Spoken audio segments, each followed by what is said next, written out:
Bueno, muchas gracias por esta invitación, muchas gracias por haberse unido todos y haber dado su aporte para la biblioteca de las mujeres que están encarceladas, que yo creo que todos ahora podemos tener más empatía con esa situación de dolor. Eh, Varias cosas que hacen surgir esta charla.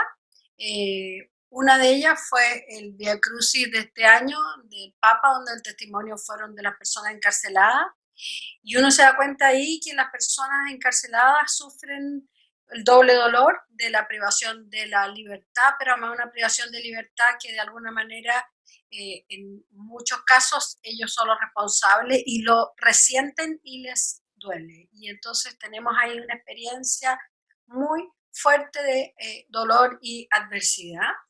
Y en ese sentido, ¿por qué la biblioteca? Porque los libros, vamos a ver por qué los libros y la palabra son tan importantes y activadores de la resiliencia. Y, y bueno, y gracias por su aporte. Esperamos que todos esos libros den vida nueva a las personas encarceladas. Y vamos a hablar entonces hoy día de resiliencia en tiempos de pandemia. Primero vamos a aclarar el concepto porque lo primero y lo más importante es que uno tenga como los conceptos claros. El concepto de resiliencia es un concepto grande, vamos a tratar en la medida posible de aclararlo. Vamos a hablar desde lo más leve a lo más esencial. El concepto de resiliencia eh, no se ocupa fundamentalmente para ¿cómo se llama? Para salir, eh, lo primero que dice, la esperanza realista de salir fortalecido en una situación adversa, lo vamos a aplicar a lo que estamos viendo cada uno, pero se ocupa y fundamentalmente en lo que estamos viendo ahí, digamos, perdona, no lo había puesto bien, ahí quedó mejor, en, en una condición de vulnerabilidad, una enfermedad, una condición de discapacidad, una situación de pobreza o una situación traumática, ya sea personal, un accidente, un asalto, situaciones generales de vulnerabilidad como las guerras o catástrofes naturales. Y se refiere a este volver a la vida después de un golpe y de una situación traumática emocional. Yo no conozco las historias de cada uno, así que cada uno lo aplica a su historia, desde, como estamos diciendo, desde lo más leve, que puede ser esperanza realista, salir fortalecido en una situación adversa, a cualquiera de las otras situaciones de vulnerabilidad y de dolor. Y esto es una frase de Boris Cyrulnik que es bien importante, dice que el enfrentar la adversidad es sincrónico y la resiliencia es diacrónica. ¿Y qué se refiere que enfrentar la adversidad sincrónica? Enfrentar la realidad de lo que estamos viviendo, que es enfrentar la adversidad. Es lo que cada uno de ustedes está viviendo en este minuto, la inseguridad laboral, la dificultad para adaptarse a estos tiempos, el no ver a las personas que quieren, como me dijo una amiga, me dijo no poder abrazar a mi mamá que tiene Alzheimer y que su única contacto es el abrazo y no poder estar con ella en este minuto. Y eso todo es, en el fondo, el enfrentar la adversidad.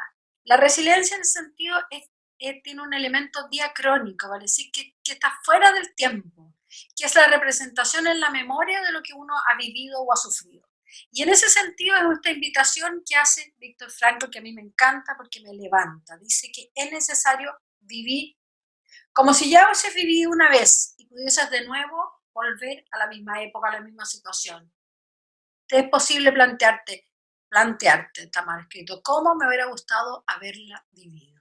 Vale decir, es como si estuviésemos ahora en un tiempo distinto. Y ¿te acuerdas cuando estábamos confinados? ¿Te acuerdas cuando estábamos en medio de la pandemia? ¿Te acuerdas? Mira que fue bueno esto, mira que hicimos esto, mira. Entonces es mirar atrás como si ya hubiésemos superado y decir qué me gustaría contar de esta situación, porque eso levanta el cómo quiero vivirlo, me remite a mi espacios de libertad en medio de un montón de cosas que yo no elijo, porque las situaciones adversas son fundamentalmente aquellas situaciones que nosotros de alguna manera muy profunda no elegimos y no quisiéramos estar viviendo. Ahora, lo interesante es que desde hace un tiempo atrás, el concepto de resiliencia surge en los años 80 a raíz de un estudio de una norteamericana en un grupo de niños, de 700 niños, perdón, de 200 niños de familias muy, muy, muy vulnerables, donde había miseria, pobreza, alcoholismo, familias rotas, monoparentales, y entonces 200 niños se seleccionan, se estudian, digamos, y resulta que es un estudio de Emily Weber, y 30 años después ella hace un estudio longitudinal y se da cuenta que hay 80 niños que han hecho una vida muy linda. Y entonces ella dice, ¿qué pasó aquí? ¿Cómo es posible que en medio de esta extrema vulnerabilidad hayan salido 80 niños que hayan hecho una vida preciosa? Un 30%, expliquémonos este 30%. Y entonces ahí se inicia este concepto, digamos, antes existían otros conceptos como el de invulnerabilidad, pero ahí se inicia este concepto de resiliencia y se ponen en marcha un montón de gente, sobre todo franceses, a la cabeza Boris Cyrulnik, que estudian este tema, que profundizan este tema, porque además Boris Cyrulnik lo tiene como parte de su historia vital. Y entonces, ¿qué factores se han visto relacionados con la activación a la resiliencia? La primera, y lo vamos a revisar cada uno de ellos, una aptitud para la relación y una capacidad de conexión. Después, una capacidad de traducir el lenguaje, la capacidad de hacer una narrativa personal. Un enfoque activo en la resolución de problemas, una capacidad de iniciativa, de creatividad, de humor, una no victimización, un sentido espiritual ético de la vida, en un sentido religioso, la oblación y el perdón. Hay otros también factores, pero estos son como los factores principales que se han estudiado.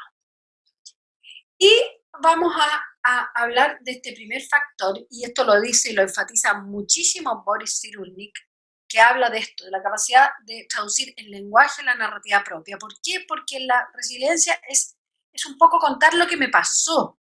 No es enfrentar la adversidad en el minuto de que lo estoy viviendo. Eso digamos, si yo enfrento bien lo que estoy viviendo, después puedo hacer una narrativa positiva de lo que me sucedió.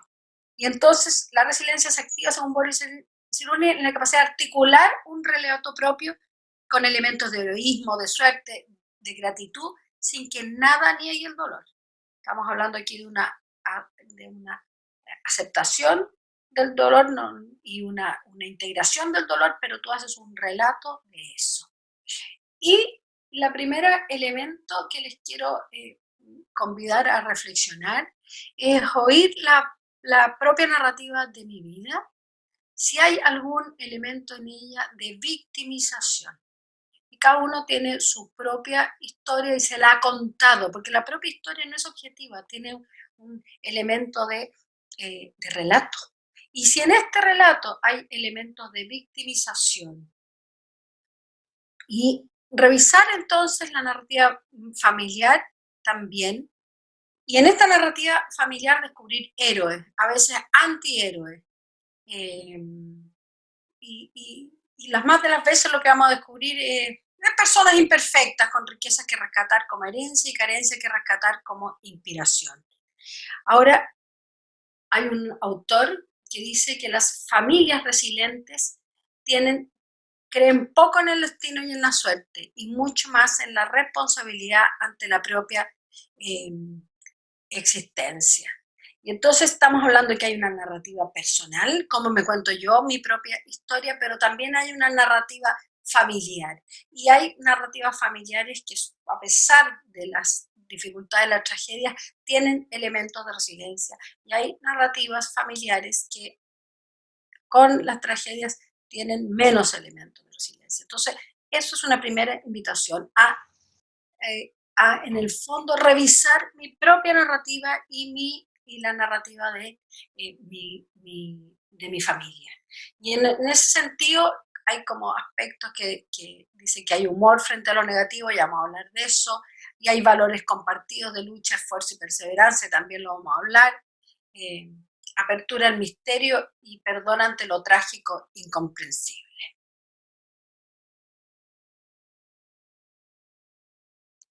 Y si ven ahí, hay un libro que descubrí hoy día, que es La presencia de lo sagrado en el cuento maravilloso. ¿Y por qué les traigo este libro? Aparte de porque lo descubrí hoy día, no. Es porque hay un elemento esencial en los cuentos de hadas. Y les voy a contar una historia, que es de un autor que se llama Serge Guamaret. Serge Guamaret es profesor, un profesor francés, que le toca en su primer trabajo, 24, 25 años, un pollito recién salido del corral, lo mandan a trabajar en un liceo francés y le dan la clase de los echados repitentes, esos niños que en el fondo, la clase especial. Y él dice entonces que empieza a tratar de hacer clases y se da cuenta que no puede hacer clases, que es imposible para él hacer clases porque los niños se portan pésimos, nadie tiene ningún interés, es una apatía total. Y bueno, dice, tengo que renunciar a esto, tengo que ir a vender a la Galería Lafayette, tengo que hacer cualquier otra cosa menos seguir enfrentándome a esa clase donde no puedo llegar a ella. Un día de su desesperación va saliendo a hacer clases y encima del ¿cómo se llama? Del escritorio se encuentra con lo siguiente. Con un libro de los cuentos de los hermanos Grimm. Y entonces él, como les digo, imposibilitado de hacer clases, les empieza a leer cuentos. Estamos hablando de una clase de niños de 14 años. Los cuentos de los hermanos Grimm, uno no se los leería, entre comillas, a niños de 14 años, 15 años, 16 años, 13 años, es su clase. Pues les empieza a leer estos cuentos. Y por primera vez en la vida, él dice que los niños prestan atención. Y conforme que los niños van pasando los días y van prestando atención y él sigue leyendo cuentos, se empieza a dar cuenta de cuál es el efecto que estos cuentos están teniendo en los niños. Y el efecto tiene que ver con todo lo que dices ahí. Porque en la literatura esencial, en los cuentos clásicos, están los elementos resilientes esenciales. La presencia de la verdad versus el error, la presencia del bien versus el mal, la presencia de la belleza y la fealdad, la presencia de lo heroico, que llama a cualquiera, pobre, rico, inteligente, tonto, a vivir la aventura de su vida, la presencia de la aventura en búsqueda de lo que nos salva o nos da vida, la presencia de la ayuda, de la gracia, el imperativo de lo ético. Y entonces Serge Guamaret escribe un libro que para todos los que me estén oyendo que sean profesores y que trabajen con niños, por favor búsquenlo. ¿Cómo se llama? Christian Banken, en la editorial de la Universidad de Valparaíso, lo editaron, que se llama El miedo a aprender. Busquen el miedo a aprender, que realmente es entender por qué en una persona está desactivada, por así decirlo, esta ansia por aprender y de qué manera empieza esto a volver a la vida. Y entonces hoy día les traje un cuento que se llama El agua de la vida. No se los voy a leer porque nos demoraríamos muchísimo, pero muy corto se los voy a resumir. Hay un rey que tiene 3 hijos y está muriendo, y un día se encuentran los 3, tiene 3 hijos, hombres, y que un día se encuentran con un anciano que dice, mire, lo único que lo puede salvar es el agua de la vida. Y entonces el hijo mayor dice, yo voy. Y entonces el padre le dice, por favor, no te arriesgues, no, es peligroso, no vayan, yo voy a ir. Entonces cuando sale el hijo a buscarla, piensa dentro de su adentro, mira, voy a ir a buscarla, pero papá, mamá me van a nombrar su heredero. O sea, él va corriendo una aventura de vida, pero ya no como aventura de vida, sino como una aventura de interés personal que ya deja de ser una aventura. Entonces ofrece su búsqueda, pero su intención es un beneficio personal. Y va entonces en el camino y se encuentra con ese viejito que ustedes ven ahí en la ilustración, de una maravillosa ilustración de Arthur Rackham, y le dice, ¿y para dónde va? Y le dice, ay viejo, no me molestes con tus cosas. y un poco más allá se encuentra en un desfiladero y no puede seguir avanzando. Parte el segundo hermano en la misma dinámica, también se encuentra con el viejo, también lo desprecia, también se atasca en un desfiladero. Parte el tercer hermano y el tercer hermano le contesta al viejito, le dice, voy en busca del agua de la vida. Y entonces le dice, mira, el agua de la vida está aquí y esto es lo que tienes que hacer, y le entrega su ayuda. No ha sido despreciada la ayuda, sino que ha sido recibida la ayuda. Y el hijo va entonces y salva, llega a un palacio donde se encuentra que el palacio está encantado, se encuentra con una serpiente, salva a la gente del palacio, la princesa, que es una serpiente encantada, se transforma en princesa, le dice, vuelve en un año más porque te voy a estar esperando.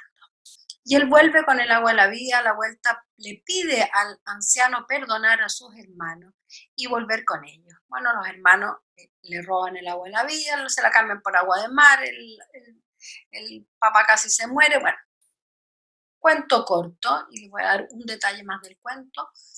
En algún minuto los hermanos van en busca de la princesa, pero la princesa ha dado la siguiente instrucción. Dice, van a venir príncipes en mi búsqueda y hay un puente de oro para llegar al palacio. Dice, el que vaya a la derecha o a la izquierda no es el que me viene a buscar. Solo el que vaya por la mitad del camino es el que me viene a buscar. Bueno, y parte el primer príncipe y no quiere pisar el camino de oro, y eso tiene todo un significado simbólico porque está preocupado más por el oro que por ir en búsqueda de la princesa, del amor o del bien. Y camina hacia el lado izquierdo. Al segundo hermano camina hacia el lado derecho, tampoco le resulta llegar. Va al tercer hermano, que no le importa nada el puente de oro, sino que galopa por encima del puente de oro para llegar al rescate de la princesa en la búsqueda de la vida y del amor. Porque sabe dónde está el bien. Bueno, el agua de la vida es, en el fondo, como todo relato, buen relato clásico, un relato que contiene muchos elementos sagrados. Y si tuviera que dar un primer consejo de activación de resiliencia, yo no privaría a nadie de los relatos clásicos. Lo leería en cada casa, en cada esquina, en cada hogar del Sename, en cada cárcel. Leería los relatos clásicos porque es una invitación a la activación de la resiliencia, es decirle a cualquiera que puede ser el héroe de su vida y que el heroísmo de la vida es correr la aventura para llegar al bien. Otro elemento esencial, según los autores, la aptitud para las relaciones y la capacidad de conexión. Las personas resilientes se ha visto que tienen capacidad para pedir ayuda y recibir ayuda y dar ayuda. Se manifiesta también una gestualidad de conexión, mirar a los ojos, sonreír. Boris Cyrulnik acaba de escribir por primera vez en su vida, no sé si hace 5 años, pero él tiene 80 y tanto, y acaba de escribir por primera vez en su vida el relato de cómo él se salvó. Siempre había contado un poquitito, pero nunca lo había escrito. Se llama Sálvate para vivir y es emocionante, léanlo. Pero él dice que él cree que como confiar en las personas, porque él había sido amado por su mamá. Su mamá, antes de que la manden a un campo de concentración, lo dejan en la beneficencia pública para salvarlo. Y de ahí hay una concatenación de personas que van en el fondo arriesgándose para rescatarlo. Pero él confía. Y en este sentido son personas que tienen una alta capacidad de interdependencia. Por el contrario, las personas desconfiadas que no reciben ni bien ayuda y no la dan, en el fondo se encierran a esta resiliencia. Y las personas, cualquier persona puede ser activada en su resiliencia cuando se establece con ella una relación de confianza. Pero hay personas con las cuales el restablecimiento de esta relación es difícil. Requiere de mucho amor, de mucha paciencia, de mucha entrega, de mucha audacia.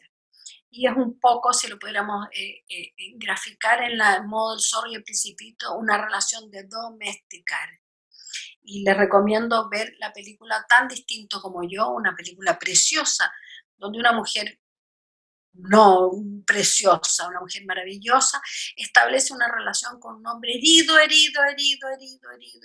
vagabundo, violento, y ella ve a través de él. Y entonces él dice en la película, es la primera persona que me ve, porque hay una cosa impresionante, que visibilizar al otro activa la resiliencia, ya sea la nuestra cuando somos visibilizados con amor, con confianza, con esperanza, como la de otros. Y quiero leerles una cosa, perdón, me voy a levantar, quiero leerles una cosa muy importante,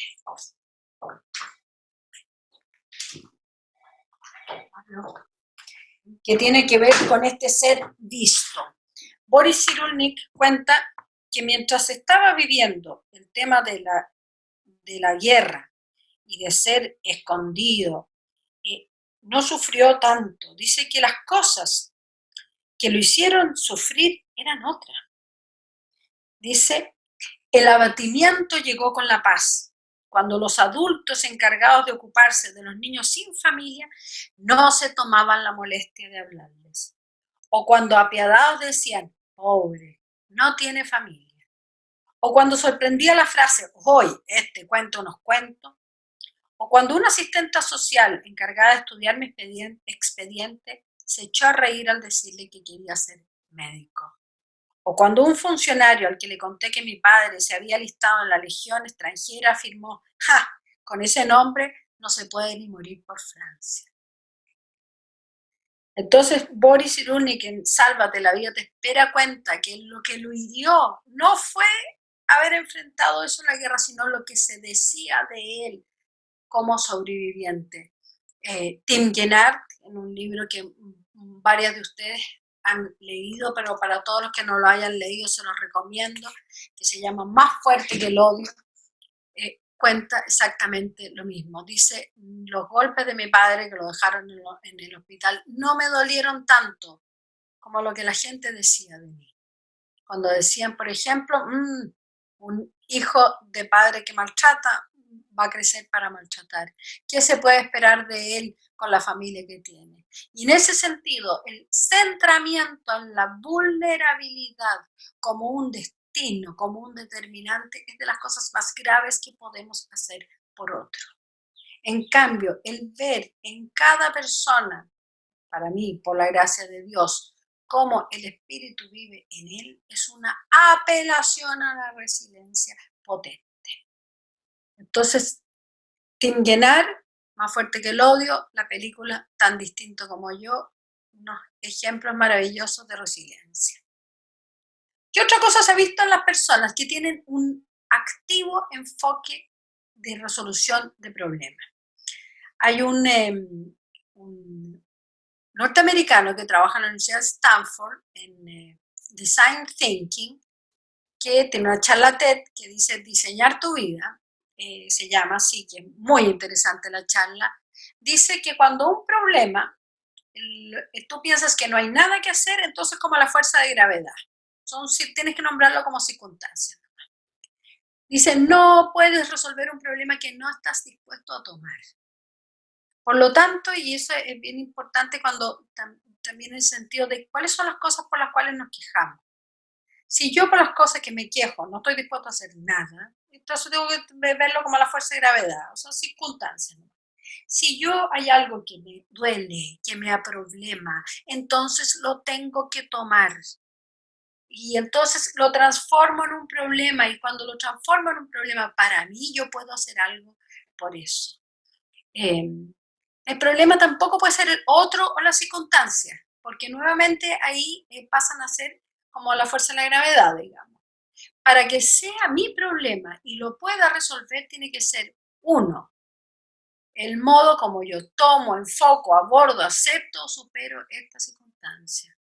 O el modo como yo me relaciono con el otro y qué hago ante sus actitudes. Entonces, el enfoque activo de resolución de problemas pasa porque yo problematizo aquello que yo puedo actuar. No problematizo aquello que no puedo actuar, porque en el fondo ahí pasa a ser una circunstancia en la cual yo no tengo nada que hacer. Y en ese sentido me interesa mucho esto, digamos, porque Boris Cyrulnik, por ejemplo, cuenta que cuando él en algún minuto lo salvan porque lo meten debajo de un colchón de una ambulancia donde va una mujer moribunda, y entonces un día cuando él cuenta esta historia, alguien le dice, bueno, pero si hubieras estornudado, te hubieran, ¿cómo se llama?, pillado. Entonces él es chiquitito, tiene 7, 8 años, y se empieza a poner paja en la nariz para ver si puede aguantar sin estornudar. Es una forma en el fondo de asumir que igual hubiera podido haber hecho algo por sí mismo. Él recibió ayuda, pero también hizo cosas para ayudarse. Entonces, en ese sentido, eso es profundamente activador de la resiliencia. Por lo tanto, digamos, no te quejes de nada que no estés dispuesto a asumir un enfoque activo en la resolución de ese problema. Creatividad. Ese es otro de los aspectos que se ha visto que está relacionado con las personas resilientes. Nuevamente pueden buscar en esta charla de Bill Burnett, dice que cuando él en el fondo, hay una frase, eso lo digo yo, no lo dice Bill Burnett. A mí cuando alguien me dice, ya lo he intentado todo, yo siempre le digo todo, todo, todo. ¿Quién lo ha intentado todo? Si todo es un infinito. Nosotros nunca hemos intentado todo. Hemos intentado algunas cosas que no nos han resultado nomás. Pero en ese sentido, la creatividad busca siempre un nuevo enfoque. Y estaba leyendo hoy día en la mañana una cosa de un sacerdote jesuita, de una que escribe en una blog, en una iglesia en Múnich, y él decía en el fondo como esta apertura a esta creatividad, en el fondo, esta creatividad del Espíritu Santo, esta creatividad que te hace descubrir cosas que a ti no se te habían ocurrido. Y en un plano más psíquico, digamos, siempre hay por lo menos 3 posibles soluciones para un problema. Cuando dice la única solución, no sé qué dice, no es verdad nunca, la única solución. Dicen, no, miren, solo pensar en que el nazismo hablaba de la solución final, o sea, esa mentalidad rígida que piensa que hay una solución para las cosas, que como decía un psicólogo, decía, era como matarse o morir, es como al final restringir la creatividad es en contra de la resiliencia absolutamente. Otro autor dice, muy bonito, un Michel Mancieu, amigo Boris Cyrulnik, y dice, no se puede ayudar a alguien sin buscar y encontrar sus recursos propios. La vida que le espera más adelante, sus cualidades y talentos, sus deseos y proyectos. No se puede ayudar a alguien sin encontrar sus recursos propios, y apliquémoslo a nosotros mismos. No nos podemos ayudar sin encontrar nuestros recursos propios. No podemos ayudar a otros sin creer profundamente en ellos. Y por lo tanto, si no crees en alguien, pero mira, ni te acerques a ayudarlo, porque va a ser, si no han leído, léanlo. Hay un libro de Stefan Zweig que se llama, antiguamente se llamaba Impaciencia del Corazón, y ahora en su reedición, en ediciones acantilados, se llama Piedad Peligrosa. Y en él cuenta la historia de un húsar en una región de Alemania o de Austria, ya no sé, pero en el fondo no, es en el Imperio Austrohúngaro, en una región, puede haber sido de Hungría, que conoce a una niña que está inválida y le da pena y empieza a tratarla. Pero ella confunde esta relación, se confunde, porque las personas no queremos que nos traten por pena, queremos que nos traten por nuestros recursos propios, nadie quiere que le tengan pena, excepto la gente que se victimiza. Son los únicos que conozco que les gusta que les tengan pena. Otra cosa es que alguien pueda dolerse con nosotros, que es otro tema. Y en algún minuto él tiene un encuentro con el doctor que asiste a esta jovencita inválida y le dice que hay 2 clases de compasión. Una que es solo impaciencia del corazón impaciencia del corazón, vale decir, el dolor del otro nos duele y nos lo sacamos de encima con una actitud asistencial. Eso no le sirve a nadie para la activación de su resiliencia. Lo que le sirve a las personas para activar su resiliencia es que creamos en ellos, en sus recursos, en su creatividad, en sus posibilidades, en sus proyectos, en la vida que los espera adelante. En ese sentido es muy precioso. Víctor Frankl, cuando trabaja con personas que han perdido como el sentido de la vida, le dice esta frase: no se trata de lo que esperas tú de la vida, sino de que la vida aún espera de ti. Y cuando la gente a veces ha pasado por grandes penas, cree que ya de alguna manera ellos ya no esperan nada de la vida, pero la vida aún espera mucho de ellos. Iniciativa. Y la iniciativa, como sea de agencia, aunque lo que podamos hacer sea poco, concentrarnos en nuestro poder. El poder hacer algo es fundamental, algo. No se trata de que muchas veces, no sé, la otra vez hablaba con una profesora y me decía, es que no puedo conectarme con todas mis niñitas ahora en este tiempo. Le decía, a ver, no te concentres en conectarte con todas, concéntrate en conectarte con de una, en una, en una. O sea, el poder hacer algo es lo que está en nuestro poder. Y ese hacer algo muchas veces es eh, lo que cambia el mundo. Cuando la Madre Teresa trabajaba en la situación de pobreza en la India, y entonces un día un periodista le dice, pero Madre Teresa, ¿se da cuenta? Le dice que esto que usted hace es una gota en el océano de agua de la pobreza. Entonces la Madre Teresa, con esa humildad preciosa, dice, sí, sí es cierto que es una gota, pero sin esa gota el océano no sería el mismo. Bueno, nosotros lo que podemos hacer, cada uno de nosotros es un océano en la necesidad de activación de la resiliencia o una gota, pero sin esa gota el océano es distinto. Y esa es la invitación también a los nuestros. Otra cosa esencialísima es la oblación. Y la oblación, es decir, la entrega a sí mismo, es una de las experiencias más sanadoras en tiempos de adversidad. Siempre hay alguien o muchos que nos necesitan. Y en ese sentido, si no han visto Mujercitas en su última versión, a mí me fascinó, porque creo que además como buen relato sigue vivo. Y en él, la experiencia de la pobreza, o una pobreza muy digna, pero una cierta dificultad, la experiencia del marido de la guerra, se vive en la casa de la familia March como una posibilidad de dar también a otros que aún están viviendo en situaciones de mayor dolor, de mayor enfermedad, de mayor pobreza. Por lo tanto, la gente está centrada en lo que otros necesitan de ellos. Y en eso la madre es como realmente la campeona de la resiliencia en sí misma, pero la invitación a sus hijas es muy, muy especial. Ahora, hay gente que ha hecho de su tragedia una oblación total yo les quiero mencionar, bueno, a Tim Guinarque, que me gustaría que se leyeran su historia, Víctor Frankl, que dedicó su vida a apelar, a llamar, a comprender por qué la gente, en el fondo, que la gente tenía una vida más significativa cuanto más su vida tenía sentido, y lo descubre en su experiencia en el campo de concentración. Para los que no lo han leído,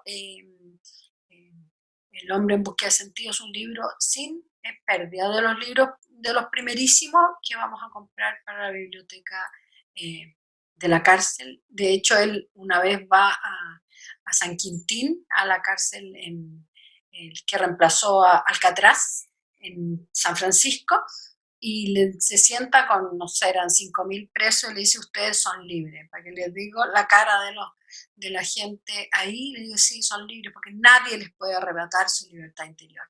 Entonces, él transformó su experiencia, su tragedia, en una vida de oblación. Elie Wiesel, que se los voy a presentar, que tiene un libro increíble que se llama Noche, que es su experiencia también en el campo de concentración, y que se dedica el resto de su vida, a, en el fondo, luchar por situaciones parecidas al genocidio. Entonces está metido en todas las otras, en Darfur, bueno, no sé si alcanzó a tocarle la experiencia de Siria, pero estuvo en Bosnia y Herzegovina, dedica su vida a denunciar y a luchar por las personas que están heridas en el genocidio. Nelson Mandela, conocen su historia, la Inmaculée y la Vigiza, con su familia asesinada en el genocidio de Ruanda, cómo dedica su vida a entender lo que es el perdón. Bueno, y como eso, hay miles de historias anónimas, miles de gente que convierte sus dolores, sus discapacidades, su tragedia en población. Y les quería convidar a aquellos que no tienen esa historia. Muchos de nosotros tenemos la suerte, no sé cómo llamarlo, ni siquiera me da hasta pudor decirlo, pero para todos aquellos que no han tenido que enfrentar eso, la ovulación es con mayor razón una necesidad vital.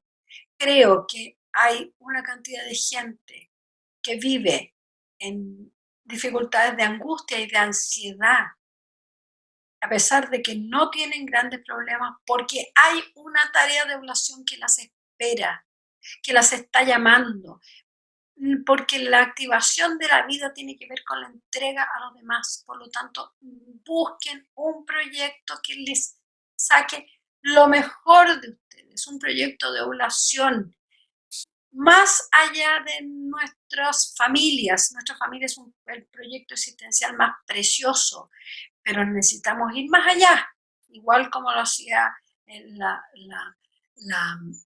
la señora March en Mujercita. La familia es la oportunidad para darnos juntos a otros que de verdad tienen condiciones de vulnerabilidad. Resiliencia y espiritualidad, otro de los aspectos. Dice la exploración de la vida y su significado más allá de lo materialmente observable. Y en un punto de vista filosófico existencial tiene que ver con aquello que cada uno definiría como el sentido de la buena vida y la vida lograda. Entonces voy a contar 3 anécdotas de esto en experiencias terapéuticas. Un día tenía yo una chiquilla, que es una chiquilla maravillosa, con mucho sentido espiritual en el fondo, pero que estaba en ese minuto de la vida a tratar de ser linda y flaca. 15 años, anorexia, bulimia. Entonces en algún minuto, con ya bastante confianza terapéutica, yo le digo, pero ¿qué quieres que diga tu epitafio? ¿Fue flaca? Entonces, no, Ita, no quiero que eso diga mi epitafio. Bueno, pero a eso le estás entregando tu vida. Entonces me dice, yo le quiero entregar mi vida a algo valioso. Bueno, descubramos algo valioso. Porque por el momento estás dedicando tu vida a ser linda y flaca. Entonces, no sé si quiere que tu epitafio diga, fue linda y flaca. ¿Qué es eso? Pues tenía otra en realidad, que digo, pero ¿a qué te gustaría entregarte? Entonces me dijo, quiero hacer windsurf. Entonces digo yo, pero ¿qué quieres que diga tu epitafio? Exploró todos los lagos para hacer windsurf. No, Ita, no quiero que diga eso. Bueno, entonces ¿a qué le va a entregar tu vida? O sea, ¿qué es la vida lograda? Es una pregunta que tenemos que hacernos todos. Es una pregunta que hay que conversar en familia. Es una pregunta que cuando estemos con alguien, dice, ¿qué sería para ti haber vivido una buena vida? Y en eso me remonto de nuevo a mi amigo precioso Víctor Frankl. Dicen, vive como si ya hubieses vivido. Mira hacia atrás y di, ¿qué te gustaría contar de tu vida? ¿Qué te gustaría decir? ¿Cuándo vas a decir, como dice San Pablo, combatir el buen combate? ¿Qué te gustaría decir a ti? ¿Qué te gustaría decir a ti? También una búsqueda de qué valores nos mueven, digamos. Y en ese sentido que les traje ahí una historia que a mí me conmueve, que cada vez que la leo lloro, es la historia de un médico que es el autor de un libro que es como una especie de papelucho polaco, digamos, un médico judío, que en algún minuto tenía un programa de radio sobre así como de crianza de niños, y lo nombran, ¿cómo se llama? Director del orfanatorio no me acuerdo, creo que era Varsovia, sí, de Varsovia, y también le piden que se haga cargo del orfanato judío de Varsovia. Pero después cuando viene, empieza la persecución y se arma el gueto, y entonces sus amigos, él tenía muchos amigos influyentes, y le dicen, ándate, ándate, nosotros tenemos cómo sacarte de aquí. Entonces él decía esta frase, decía, no se puede abandonar a un niño en la mitad de la noche. Y él se encierra con los niños en el gueto de Varsovia, tratando de conseguirles comida, les organizó mira, lean la historia y después lean la historia de él porque es realmente emocionante. Y entonces él organiza teatro con los niños, organiza juegos con los niños para en el fondo activar la vida en medio de la noche, en medio de la muerte. Y finalmente se sabe que los van a mandar a un campo de concentración y todavía sus amigos le dicen, te podemos salvar. Y él dice, no se puede abandonar a un niño en la mitad de la noche. Y termina entrando de la mano de todos sus huérfanos a una cámara de gas, rezando, cantando. Así muere él. Un santo para mi gusto. Si yo tuviera que hablar de gente santa, hablaría de no se puede abandonar a un niño en la mitad de la noche. Entonces, ¿qué tenía claro ese hombre? Tenía claro a quién le quería entregar la vida. ¿Y a quién le entregó la vida? A la infancia. Era un pediatra maravilloso. Él le entregó la vida a la defensa de la infancia. ¿A quién le vamos a entregar la vida? Es una pregunta interpelante para nosotros, interpelante para nuestros niños, es interpelante en el diálogo con el Señor, digamos. Hay una frase de Aristóteles en la Ética a Nicómaco, dice, la virtud del hombre será también el modo de ser por el cual el hombre se hace bueno y el cual realiza su función propia.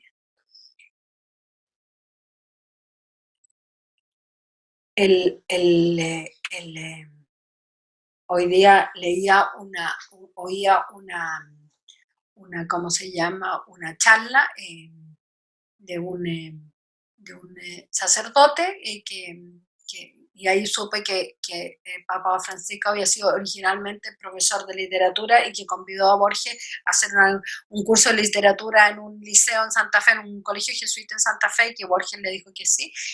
Fabuloso, imagínense haber tenido profesor de literatura Borges. Y entonces él, se llama Mariano Facio, decía que en el fondo, ¿por qué había que leer los clásicos? Decía, porque nos interrogan sobre todos o sea, nos interrogan sobre lo básico, nos interrogan sobre lo básico.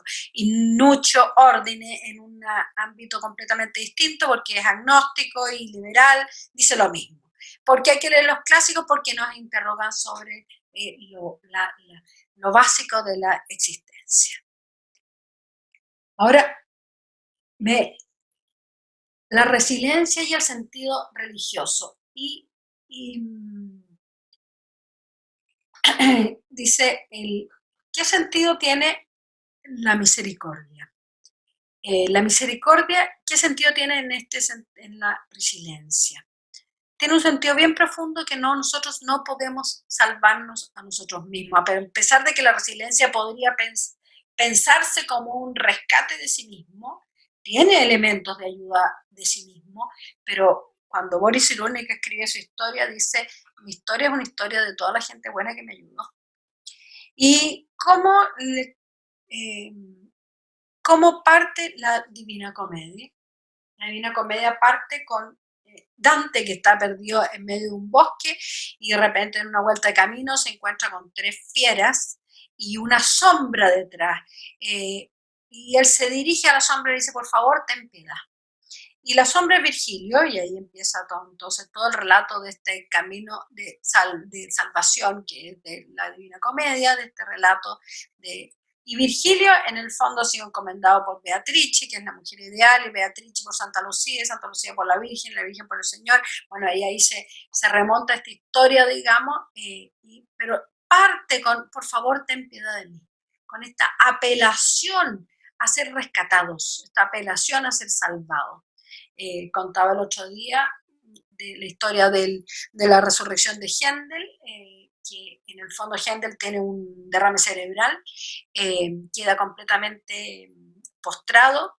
Entonces el secretario de Händel le pregunta al médico, le dice, ¿va a volver a componer? Entonces le contesta, hemos salvado al hombre, pero hemos perdido al compositor. Bueno, y Händel va y se va a unas termas y se da 8 horas de baño termal y bueno, finalmente se recupera. Pero lo que ha perdido es la inspiración. Y empieza a tomar, se empieza a deprimir, nosotros le diagnosticaríamos una depresión, se vuelve alcohólico, todas esas cosas le pasan a Händel y en el fondo, en algún minuto, él recibe una carta y es un poema para que él le ponga música. Y entonces lo arroja fuera de sí. Y cuando de repente en medio de la noche furioso lo abre nuevamente el papel que ha arrojado, la primera palabra dice consolaos.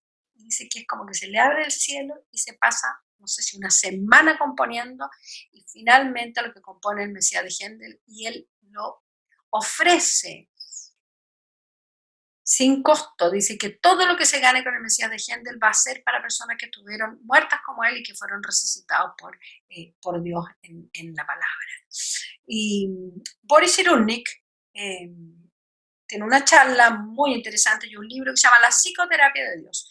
Boris Cyrulnik no te consta en ninguna parte que sea creyente, pero él dice que lo que él constata al trabajar con gente traumatizada es que muchos de ellos salen adelante porque tienen apego a alguien superior, de naturaleza sobrenatural, un apego a Dios.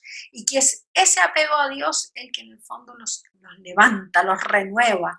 Y entonces él dice que como científico no podía no estudiar esto. Y lo estudia desde el punto de vista científico. Y ese es el libro que él escribe, digamos. Susana Tamaro, una mujer resiliente, preciosa, tiene un libro que se llama El misterio el misterio y lo divino, creo que se llama, y dice que el misterio del dolor es para algunos la tentación más fuerte al ateísmo. Bueno, Boris Cyrulnik dice también que es la tentación o que las personas que tienen un profundo sentido de Dios se activa la resiliencia de un modo muy especial. Bueno, pienso que siendo las 4, a lo mejor, Meme, me estás oyendo, deberíamos liberar a las personas que necesiten salirse, porque estamos en tiempo, a mí me queda poquito, 5 minutos.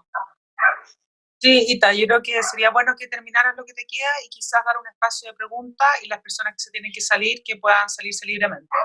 Perfecto. Quiero contarles con respecto a lo anterior una historia que para mí es relevante, la historia de Elie Wiesel. Él cuenta en su libro La Noche cómo durante el ahorcamiento, él estaba asistiendo al ahorcamiento de un niño de 10 años y oyó una voz detrás de él que decía, ¿y dónde está Dios? Y en su interior respondió, ¿dónde está? Está ahí colgado en esa horca. Y dice que esa meditación sobre Dios nunca lo ha abandonado. Yo nunca dejé de creer, dice, pero dentro de mi fe me levanto a veces contra Dios. Lo hice entonces y lo sigo haciendo ahora. No creo que podamos extraer a Dios de la historia. Dios está en la historia.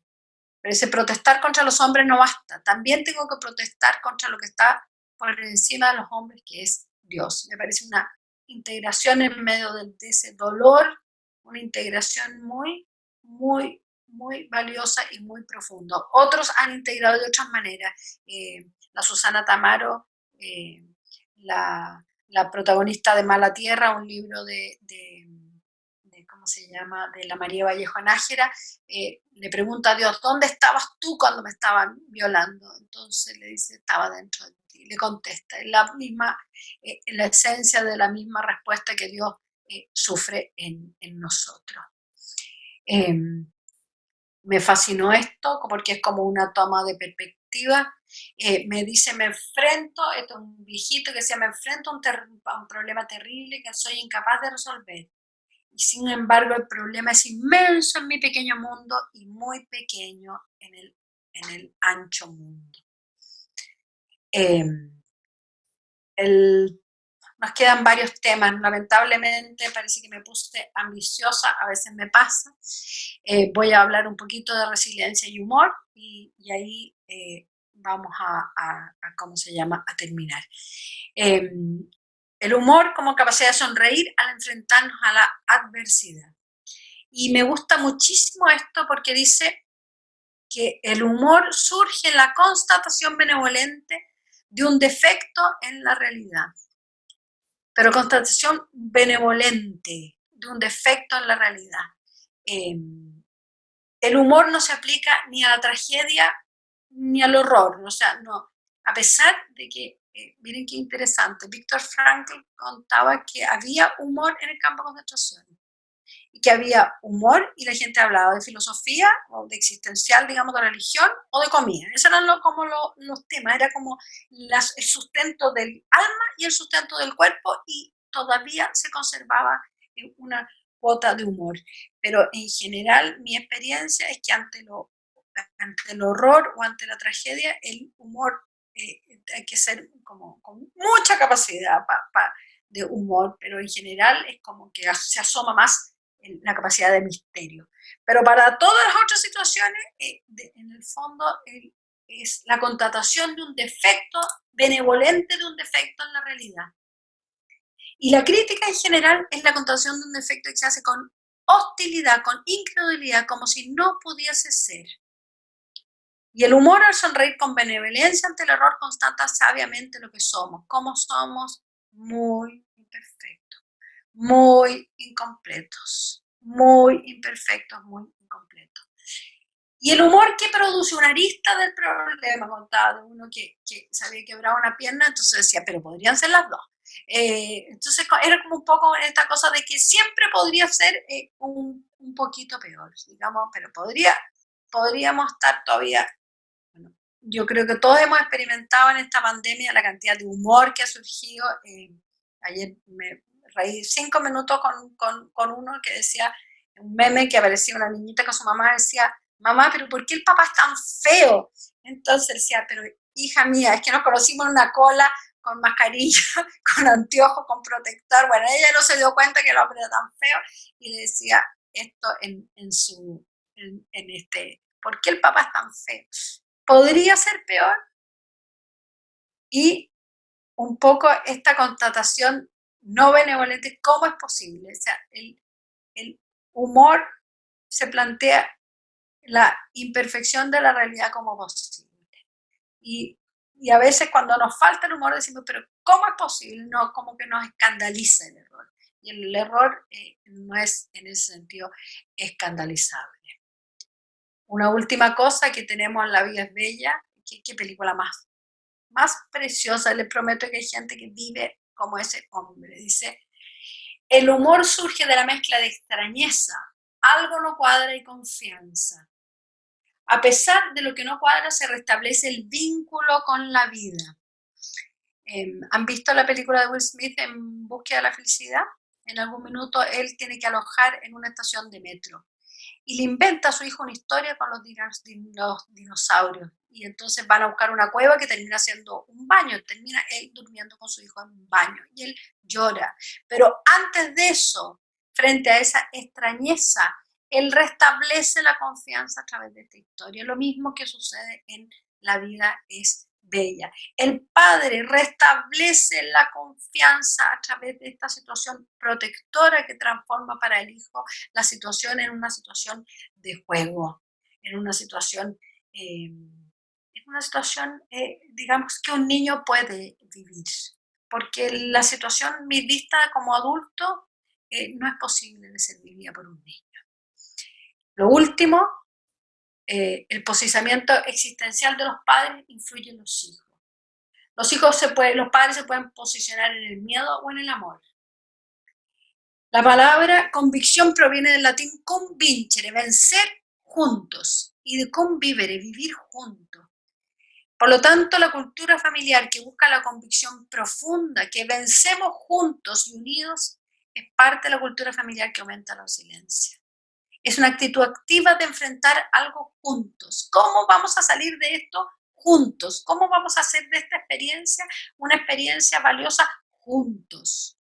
Es importante que los padres compartan entre ellos sus creencias y hacia la familia y ir sumando a los hijos conforme van creciendo, pero además desde muy chicos los niños pueden sumarse a este convinche de vencer juntos. Vamos a salir adelante de esto juntos. Vamos a salir de esto más unidos. Vamos a vivir esto juntos. Esa es una experiencia de la resiliencia familiar que es una invitación muy profunda y preciosa. Y aquí una cosa de Martín Fierro: los hermanos sean unidos porque esa es la ley primera, tengan unión verdadera en cualquier tiempo que sea, porque si entre ellos pelean, los devoran los de afuera. Dice los de afuera, pero hoy día le pusimos los de afuera.